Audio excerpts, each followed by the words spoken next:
Okay guys, this is 3.2.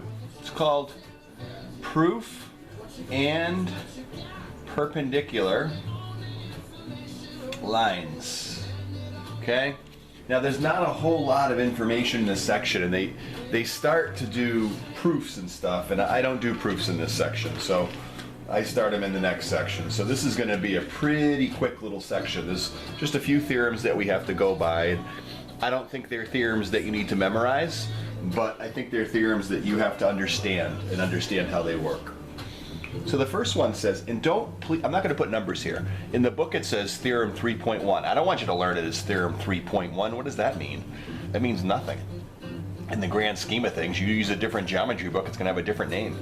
So I'm not going to put that down, but what it does say is if two lines intersect, okay, two lines intersect to form a linear pair where these two angles are equal, okay, then it means that if this line is called, like, let's say this is A and this is B and this is C and this is D, then we would say if they give you a pair of lines, okay, two lines, they intersect to form a linear pair where the two angles are congruent, it means that AB has to be perpendicular to CD.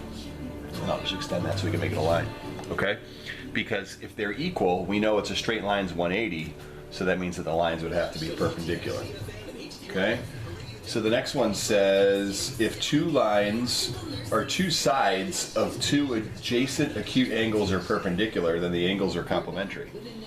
So if they give you this, okay, and you have two angles here, and they tell you that that's 90 degrees, it's a right angle, then that means that these two angles have to be congruent. Okay, they have to be, right? Because if they add to 90, and that's a right angle, so it's kind of common sense, you know? And then the definition of perpendicular lines says something like, if two lines are perpendicular, they intersect to form a right angle. But we talked about when they intersect, they really form four right angles.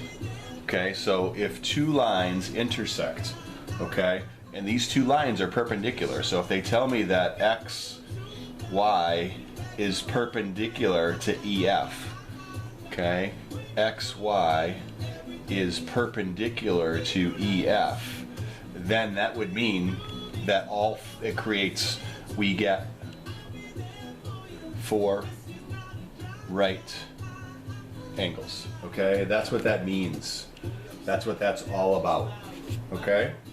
So that's pretty much 3.2. There'll be a few problems that you guys can do, and that's it. The next video will be on 3.3.